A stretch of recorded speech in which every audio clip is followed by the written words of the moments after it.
Hello, welcome. It's been a while since we've connected live or done a live stream.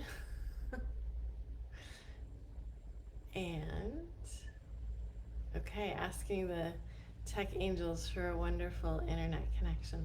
And here we go. So, popping in, jumping on to expand a bit more on the March forecast. And one of the things that's coming through very strongly is the importance of grounding, the importance of being in the moment, the importance of being present, and the importance of staying in your center. And I'll put a link to the March forecast in the comments below. I'll also put a link to subscribe if you want to be one of the first ones or the first one to receive the monthly forecast. And it's free. So the image that I was given in a client session earlier today, the image that I was given about March was the shaker, like either you could say a smoothie shaker or a cocktail shaker or some sort of shaker. And the world, the earth, we're all being put into the shaker in March of 2022. And one of the things I talked about in the forecast was the contrast between chaos and confusion and clarity and certainty, the contrast between chaos and calm.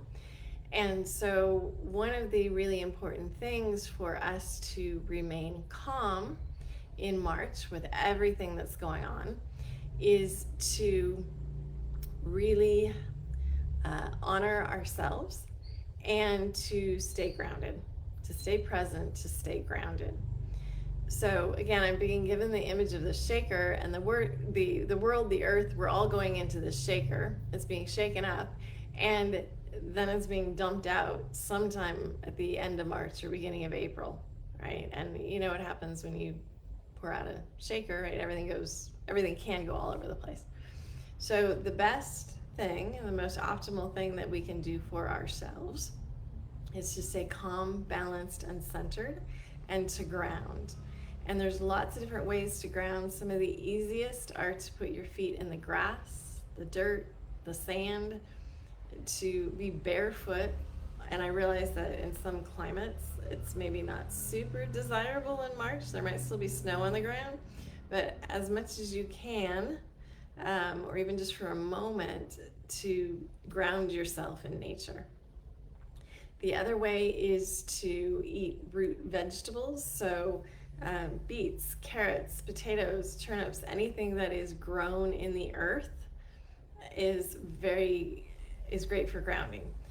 Sea salt baths, saltwater baths, saltwater, sea salt and lavender, or getting into the ocean, it's also very grounding. Even though it's water and water is more fluid and emotions, it still helps you with being present, being in the moment, and also cleansing. So we'll talk about cleansing in a moment as well. And I don't mean like a detox cleansing, like cleansing energetically from everything that's going on in the world, everyone around you, and anything you might be picking up as an empath, as a sensitive, or a light worker. So grounding being really important, staying in the present moment being really important. And if you can't get outside in nature, or there's snow on the ground where you're at and you don't want to go out there barefoot, you can also stand in your house. And it's really important that you stand rather than sit. Stand and imagine your feet like roots of a tree going into the center of the earth. And imagine, visualize, feel yourself connecting with the earth. Feel yourself connecting with the earth energy, right? Because again, if the entire world is in a smoothie shaker, a juice shaker, or a cocktail shaker, things are getting tossed around a bit, right? And for us as empaths, healers, light workers, light bringers, it's important that we stay in our center for our own well-being, and then to, in future months, right, when we get out of this shaker mixture in April, May, June, to be able to assist others, help others to help themselves, right? So grounding is really, really important. Also clearing, energetic clearing, so utilize your energetic clearing practices so that you are not taking on all the energy. Because there is going to be There's already an energy of chaos. There's going to be more of it though. And so to be able to remain calm and peaceful and balanced and centered, connected to the earth, present in your physical body, and also connecting to your heart, your intuition, and your guides and angels. This is all going to be so valuable in the month ahead, more so than probably ever before. And again, I'll post a link to the forecast in the comments below, and I invite you to check that out. The video is a little fuzzy because I'm in a tropical place, but the sound was great, and you can hear everything that's being said, and you can receive the energy of the forecast as well. If you have any questions about this month, about the month ahead, about the chaos that I'm talking about, or how to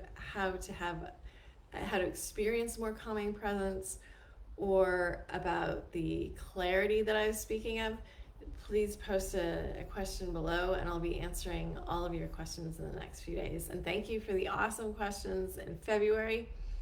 Please keep sending questions about anything in the world, anything with consciousness or ascension or awakening, or tuning into your intuition, your guides and angels, your spiritual gifts. I welcome all of your questions, and it's so awesome to connect with you in that way. And for those of you who know me, know that I offer metaphysical mentoring and helping you to connect with your intuition, your guides and angels. And so reach out if that is something that you are feeling called to. The world is waking up. The world will be waking up in March. More and more people are waking up, and it's a time to be of service. It's a time to be of service, and of course to make sure that we are practicing supreme self-care for ourselves, right? Because it starts with us before we can then go out and assist in the world. So wishing you a beautiful afternoon, evening, day, wherever you are in the world, and I look forward to connecting with you again very soon. Thank you so much for joining me, and again, check out the forecast and the links.